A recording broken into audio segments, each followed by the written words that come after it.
So shall we start? Okay, good afternoon, everyone, and happy Chinese New Year.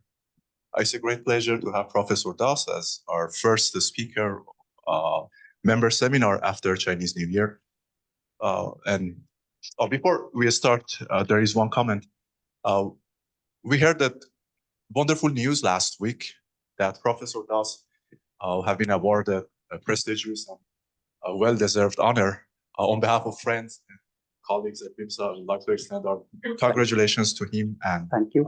Wishing him a greater achievement ahead. Congratulations. Thank you very much. Okay, so good afternoon, everyone, and thank you, Hoshan, for the introduction, and I thank the organizers for this unique opportunity.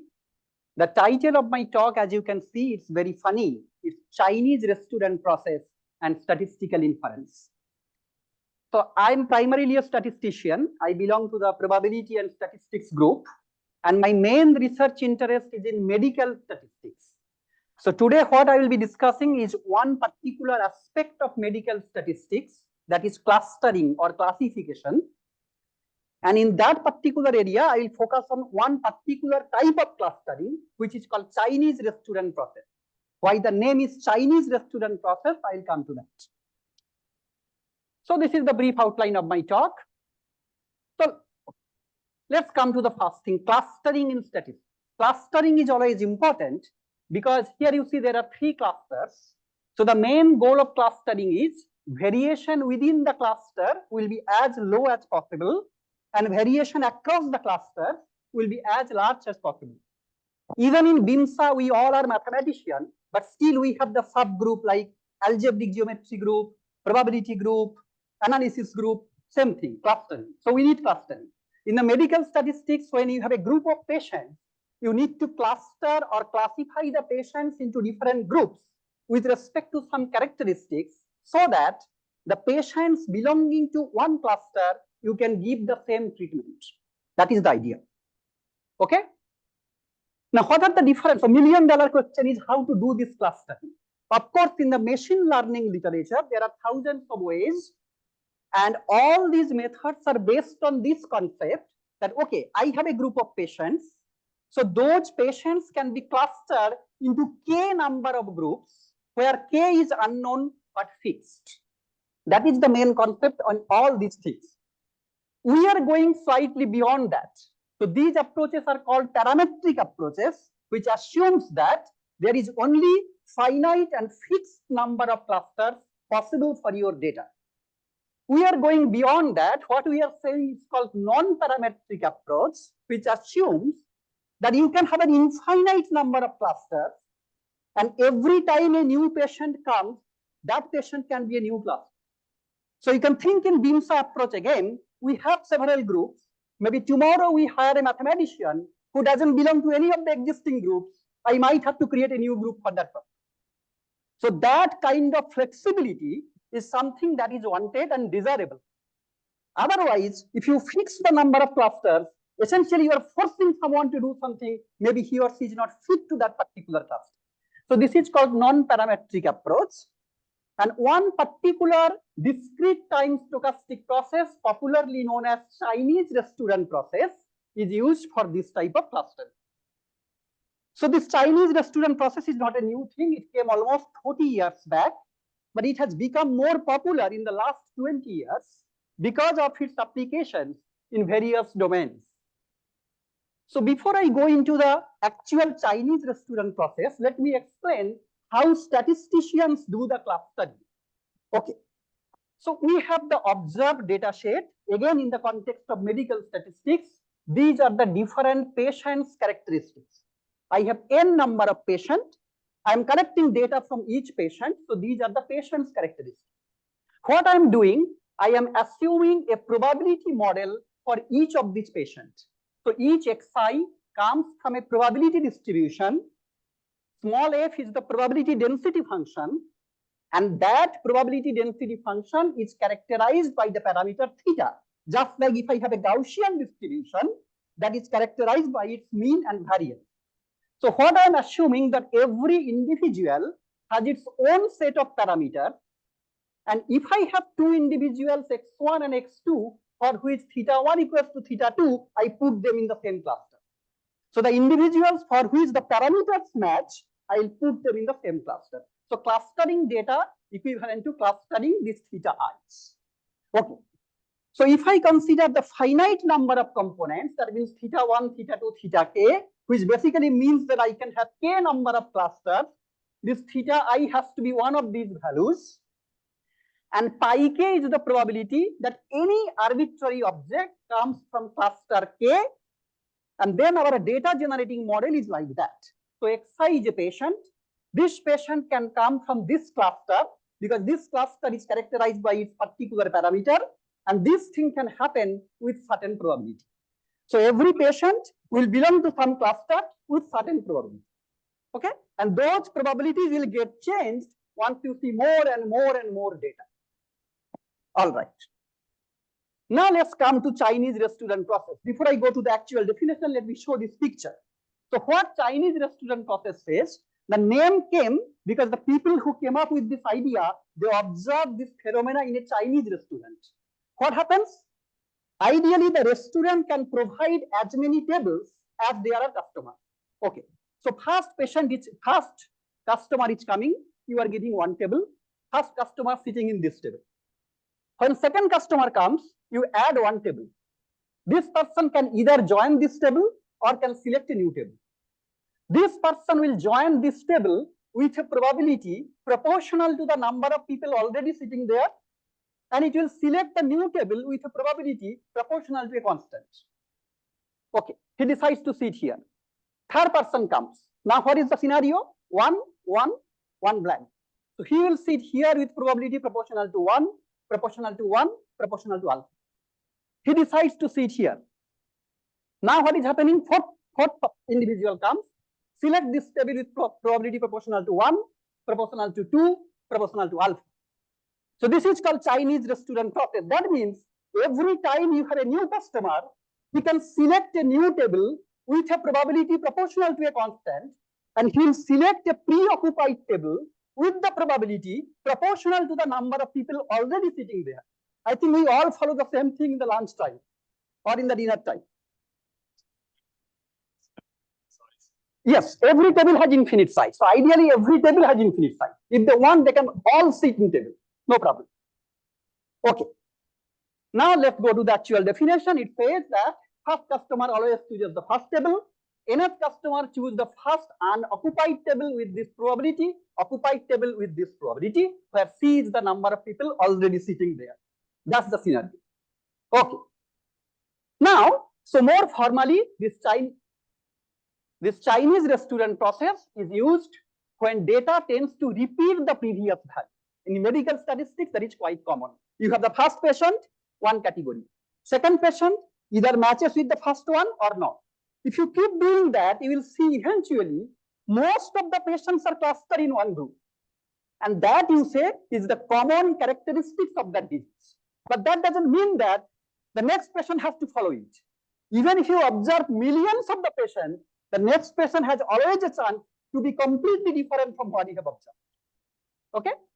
All right. So this phenomena is called rich gets richer. All right.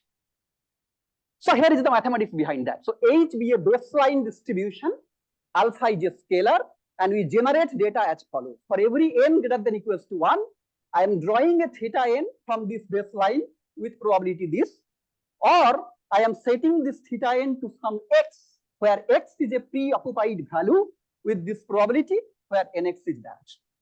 If you do that, then eventually your underlying probability distribution is becoming an infinite mixture model. Mixture model, why it is mixture model? Pi k times delta theta k, where delta theta k is a point mass at theta k. Kth cluster, fixed value theta, and pi k is a probability. Now the question is how to get this pi k. This is the $1 million question. Indian probabilist Joyram Seturaman in 1994 gave a very nice representation for this Chinese restaurant process when the number of clusters goes to infinity.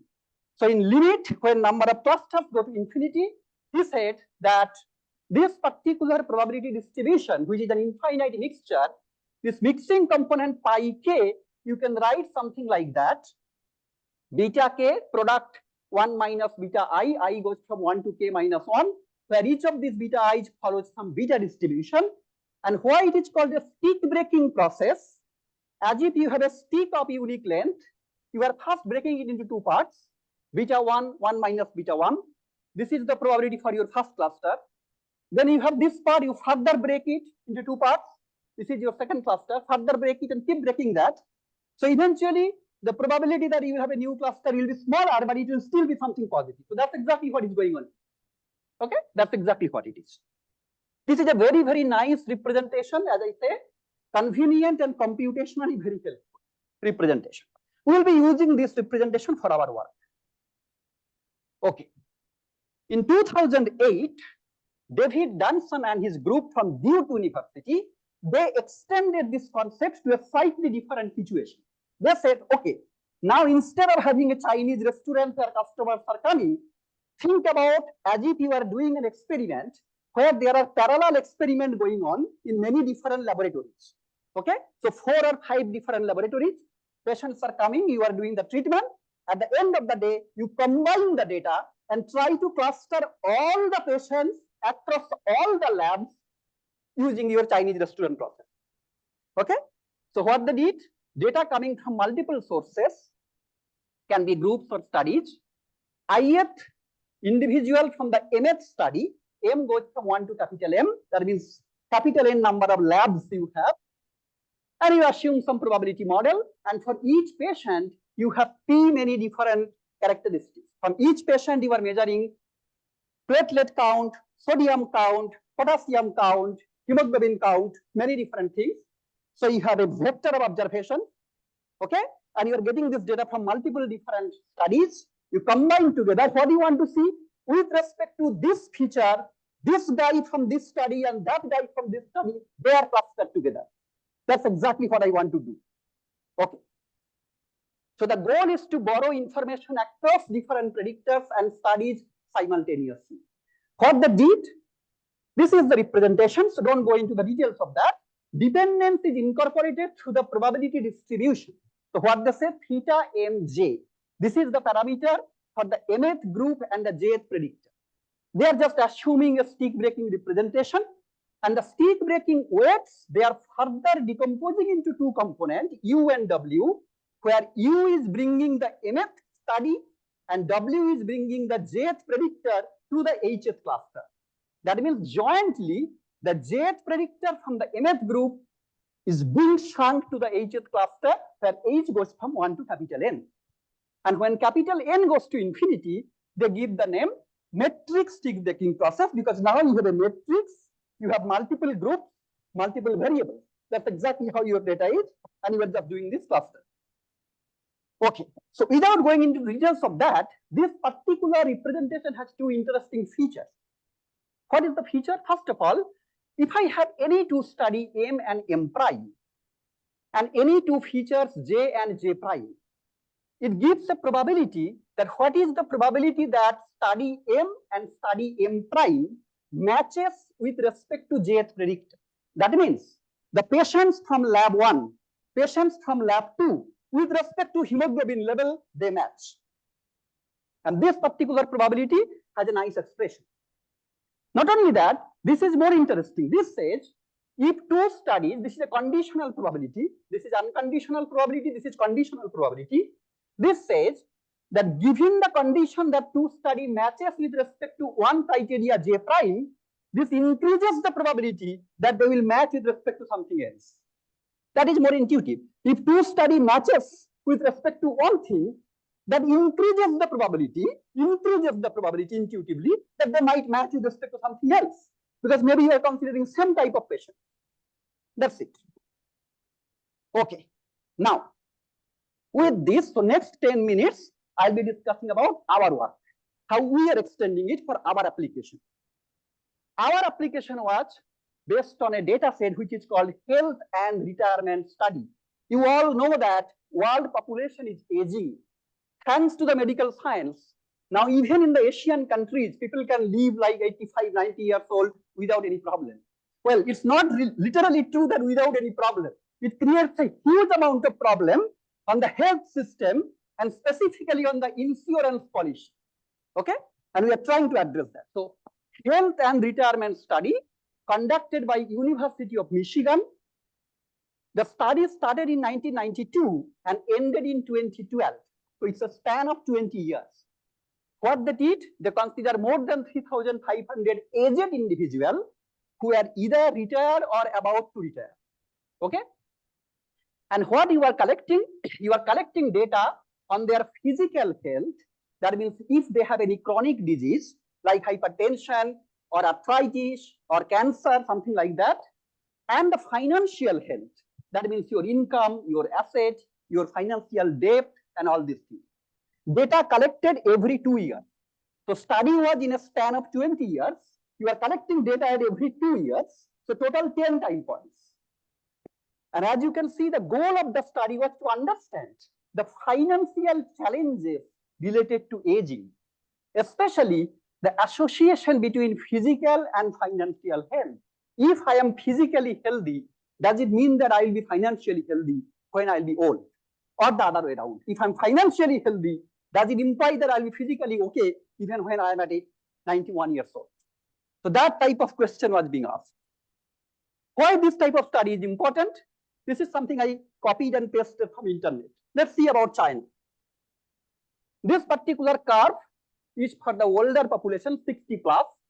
This is for the 0 to 14 years old. This is the picture for 1980. Here is the percentage. 1980, 6 to 7% older people, 36 to 37% children. 2020, exactly match. What's going to happen after some years? You have around 40% people who are 60 plus, less than 15% people who are 0 to 14. So if you have a country where majority of the people are old and very few people are in the younger group, you can see the challenge. So this is the challenge in aging. Okay?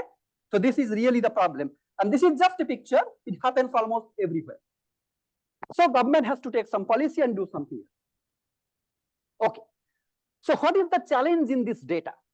The challenge in this data, just recall, Chinese restaurant process, people are just coming, going, clustering. Matrix tick breaking process, you have multiple forces, you are combining.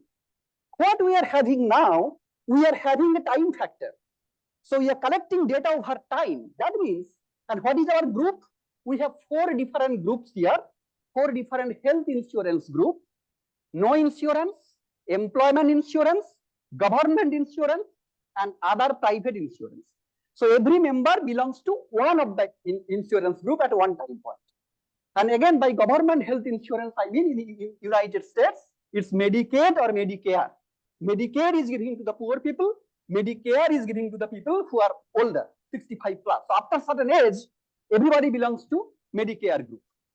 So because we are having this study for a period of 20 years, the natural challenge is that group size and group composition change with time. Today, I have no insurance. After 5 years, I have some employment insurance. After 10 years, I become 70 years old, I get the government insurance. So the groups are not fixed. In the matrix tick breaking, groups were fixed. Okay? In Chinese restaurant, there is no grouping. Here we have groups, but the groups are not fixed. Groups are changing with time. So because of that, our group, in 2021, we developed something what is called dynamic hierarchical matrix tick breaking process. What we did, again, just the key idea, it's very simple. We are essentially using the same concept of MSBP, but everywhere we are just incorporating the time factor. So theta k t, t, t, everywhere t is there. The baseline distribution also depends on the time t. The tick breaking weights also depends on time t. So now you have decomposed into 2 parts. One is the insurance group, another is the time. So it's shrinking the insurance group across time to the new class. That's exactly what it is doing. That is fine. But the most interesting part is this GT, baseline distribution. As I said, every time you have a possibility that either you are what you were before or you change. So this GT we take as a mixture distribution with some probability. It is exactly same as the time t minus 1. With some other probability, it can be something new distribution. So that's exactly what is happening. Every time, either you remain as it were before, or you go to a different cluster. Both the possibilities are there. Okay. So with this specification, we get two interesting results, exactly same as before. We can get a matching probability for theta k t and theta k prime t. What does it mean? For two different insurance k and k prime, at a fixed time t, I want to calculate their matching probability. Matching in the sense that they are matching in the same goal, that people don't have to pay much from their own pocket. Okay, if insurance are good, I don't care whether I have government insurance or I have employment insurance. As long as I don't have to pay from my pocket, I am happy. So as long as out-of-pocket medical expenditure is minimized, people are happy. So in terms of that, we are calculating their matching probability, and also it increases the probability. So given that at some time point t prime, two insurance match, that increases the probability that at other time point they will match. Okay, just increases the probability. And just let's see two interesting features. Okay, so estimated matching probabilities. When I say estimated matching probabilities, this is exactly this thing, this probability. Those I'm showing here for our case. Okay, so what we are showing, time t equals to 1, 5, and 10. Remember, the study started in 1992, and my unit is every 2 years. So t equals to 1 refers to 1992, 5 refers to 2002, and 10 refers to 2012. What I'm showing here, I'm showing the matching probabilities. Of course, along the x-axis and y-axis, I just have 4 different insurance groups. The size of each box is proportional to the corresponding matching probability. In that case, of course, across the diagonals, you should have always probability 1. Matching 1 with 1, 2 with 2, that probability is 1. So these boxes are of same size and proportional to 1. The other size of the box will tell you who is closer to who. How can you classify? Okay. So what do you see here? T equals to 1, 1992. Interestingly, you see, okay, 1 stands for no insurance, 2 stands for employment insurance, 3 stands for government insurance, 4 stands for private insurance. In 1992, you see, no insurance has a higher matching probability with government insurance. That means government insurance is as bad as no insurance. That was 1992. Employment insurance has the highest matching probability with the private insurance. That was the case in 1992. Again, government insurance has the highest matching with no insurance. Private insurance has the highest matching with employment insurance. What is happening in t equals to 5? That means after 10 years, 2002, same, not much change.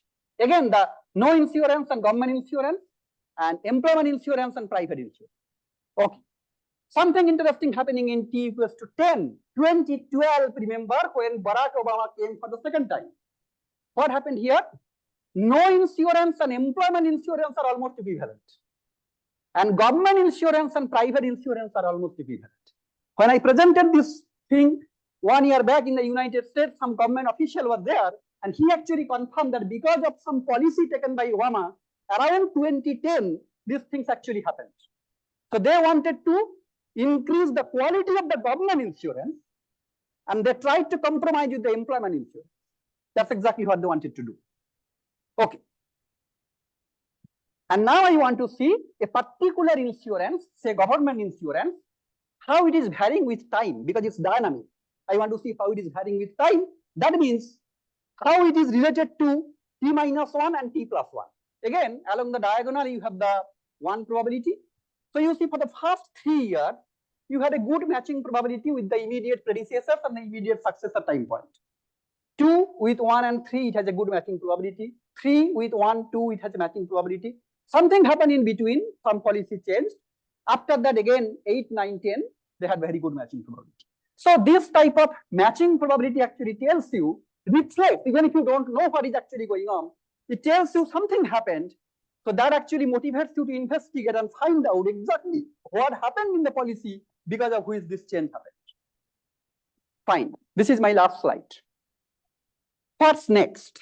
What's going on now? What's going on now even more interesting. Just add one more dimension, space or regions.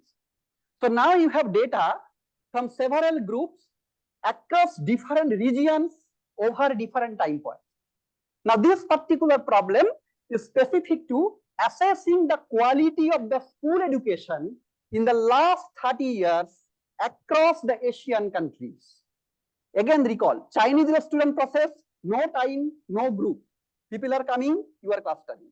Metric stick breaking, there are groups, but no time, you are class studying. We extended for HRS study, there are groups and there are time. Now I have groups, time and region. Okay, so what we are trying to do here, assessing the quality of school education. How the school education has changed in last 30 years in the Asian countries. Typically in the Asian countries, school educations were better. Okay, now school education, you classify that into 3 groups: elementary school, middle school, high school. These are the 3 different groups. You collect data over last 30 years. 30 years, every 3 years you collect the data. There are international agencies who do that. And essentially what you have to do them across the different countries, Asian countries like India, China, Iran, Japan, Korea, Bangladesh, Sri Lanka. You want to see how their education system changed, at what level, at what time. So that might reflect you. And then if you have the similar type of matching probability, it might tell you that around maybe 2015, Japan and India had the same policy of high school education, but maybe Iran, China, and Korea, they had the similar thing in the elementary school. So with respect to what level each country are matching at what time point, that will tell you what type of policy government or the respective governments are taking in their education system. That will be reflected. But nothing is free lunch. The problem is groups might not be comparable across the regions. High school, middle school, elementary school in India, China, Korea, Iran might not be comparable. Even in the same country, different parts of the country, the school educations might not be comparable. Unfortunately, what happened in last 10 years, in most of the Asian countries, there are schools which are following the international syllabus. And there are a large number of schools which are not following the international syllabus. So there is a big conflict. So those types of problems are there. But still, we are trying to handle that problem. I just wanted to show you that now here we are doing the same clustering, same type of Chinese student, but we have groups, time, space, or regions. Okay, one more dimension. And that's where I stop. Thank you very much.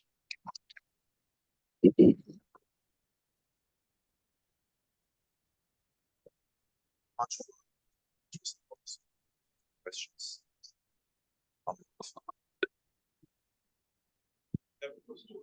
Sure, please. So you started with this example, people coming to the restaurant and picking tables, right? And there was no time there. So if I introduce time, does it mean like people can move from one table to another during the meal? That's exactly what we did. Okay. That you are allowing people to move from one table to another in the middle of the meal. And like, is there a probability for that? Like, are they still likely to choose like more populated table, or there is a different rule? Well, as I said, what happened for our case, it was a natural thing because people will naturally change their insurance policy from one time to other. But during the meal, somebody will move and join another table.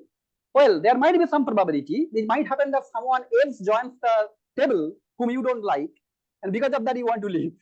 So that means some more data. You want to know their personal relationship also. And depending on that, of course, you can find out the probability. If you have that level of information. So of course, you can do that clustering, you can find that probability, given that you have that level of information that this individual might leave when this person joins.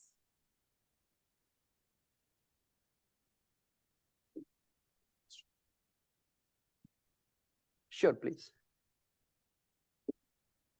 Sorry? No. That's unfortunate, but no, that you can. You have to trust on them. Yeah. Hello. Sorry? I may say something. Ronnie Wu. Oh, okay. Yeah. Thank you for your talk. As always, I like your talk, which is always filled with passion. It's a great job. And And I just returned back to Beijing from United States. My brain is not so clear right now because of jet lag. But I may have a general comment, not specific comment. So I think it's a very good idea to compare data from different countries by focus on the data from China. I like this idea. So your model generally deal with social society, social problem. So I wonder, is it possible to extend to other field? For example, in cellular society. That's a very interesting. Do you see my my question? Yes, I got your point. Okay. I think, of course, technically, theoretically, there should not be any problem, but getting the data might be a challenge. Don't you think so? For that type of scenario. Okay. I mean, given that you have that information, for given that you can do that, absolutely. I mean, technically, there is no problem in extending it for that type of situation. Yes, we can do that. Okay. So well, we can talk anyway. I will be in BIMSA tomorrow, so we may talk more specifically. Sure, absolutely. I may just have very general question, not specific. No, that's a very good question right now. That's a very good question. Okay. Thank you. Thank you.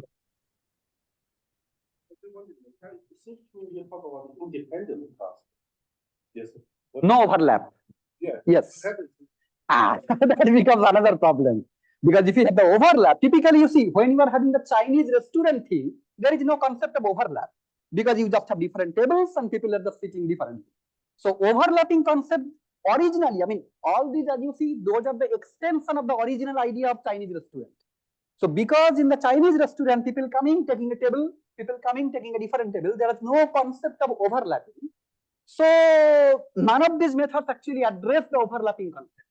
But you are correct. If you have them, I mean, for example, patient type of thing, class study, there can be overlap in terms of behavior, or, I mean, not just the patient, but maybe behavior, maybe the type of the thing that can happen. Yeah, but yeah, of course, that can happen. But no, our model cannot handle it. That's the limitation. Yes.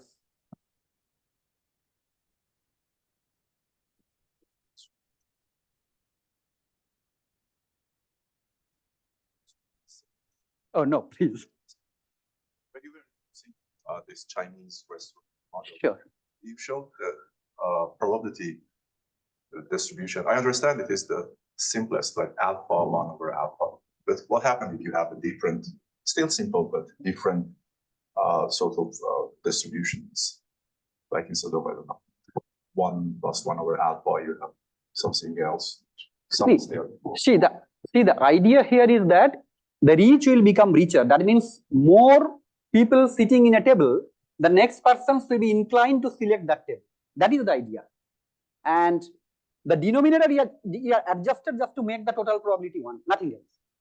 So what you are saying is that you can take something plus. Of course, you can do that, no problem. As long as you are having the main idea that new table will be selected with a fixed probability and originally occupied table will be selected with a probability proportional to the number of people sitting here. After that, you can do any adjustment. I don't think that will be a problem.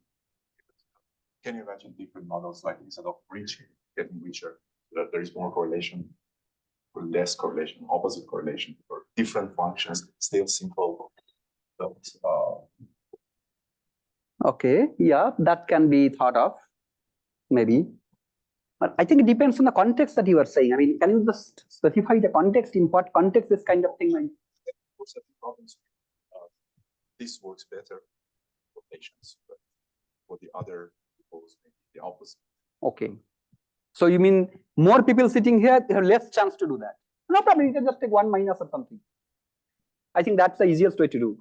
If I just want to make sure that I have more, I just take 1 minus like that. It should. I mean, I have not done it, but I have to try. I think it should work. Yeah. You go a little, but the model that introduced next. Yes, here about that very next patient in United States. Yeah, yeah. And you ask some question there, looking to answer like what happened to those people who were having insurance after. What was the result? No, here see this. I'm just showing here one particular aspect of my analysis. I'm not showing everything. You are correct. My main goal was to see that given that I know the financial health of someone, can I predict his or her physical health and vice versa? Okay. The answer is yes. We have a model and we can predict it. We can predict up to, I mean, maybe 83 or 84% accuracy. We can predict it. No problem. But this was basically only the clustering part. I only focused on the clustering part, that how to do the clustering. But the thing is that what you pointed out, actually for the United States, it's easier to model because the things are more or less standard and you can, things, extending it for some other country, it might be difficult. So maybe we lose accuracy because you don't know how many insurances are there.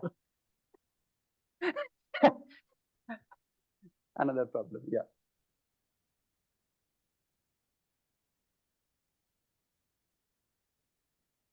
Any other question?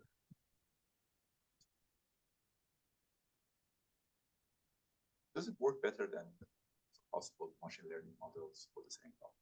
Okay, as I said, so machine learning problem, I mean, that's exactly what I showed in the very first slide. So these are the different machine learning approaches. Okay. These are different machine learning approaches. The main idea, whether it works better or not, that's a different thing. The main concept is they consider a fixed number of clusters. Okay, so BIMSA will have only 8 different categories. If a mathematician comes, join one of the groups, otherwise leave. But this is flexible in the sense every time we are allowing or welcoming someone to belong to a new thing. Non-parametric. That's exactly, it's non-parametric. That's why it is non-parametric, because you are allowing, so you could have an infinite number of clusters, and the number of clusters should increase with the number of participants.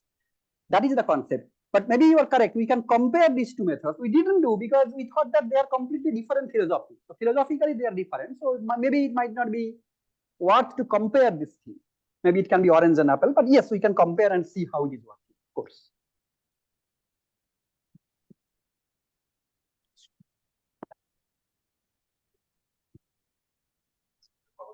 Sure.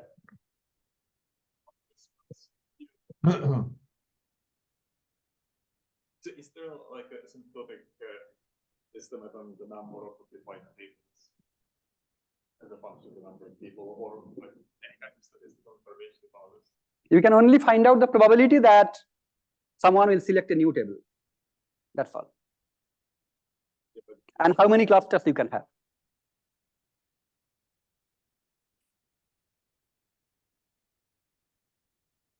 Well, infinite. Every table can have infinite number of clusters. So I can put all the patient in one cluster, no problem. That flexibility is also there. No, that can happen, right? I can have some disease. It's very difficult to fix any distribution here. That is the thing, because you don't know beforehand what is going to happen. So when COVID is coming, you don't know how many different clusters you will get. So it's easier to make it as flexible as it is and try to see. Okay. And at the end of the day, you know that maybe all the patients across the world, all the COVID patients might have the same criteria, same characteristics. You don't know. So that's why we are not fixing any probability model before. We are making it as flexible as possible. Let the data decide how they are being clustered. Of course, if you have n patient, you will have maximum up to n clusters, right? No, you cannot say anything because you are not assuming any fixed probability distribution. We are saying it can be anything from 1 to n. Yeah, so you choose your alpha, accordingly it will change. Yeah, you fix alpha, of course you will get it. Yeah, of course. If you fix alpha, that means it automatically tells you what is the probability that somebody will take a new table or not. If you made alpha very small, that means you are not allowing anyone to take new table. So essentially they will shrink. If you make alpha large, of course, you are more flexible, so you cannot say. Yeah, if you control alpha, then you can do that. But in general, you cannot say anything.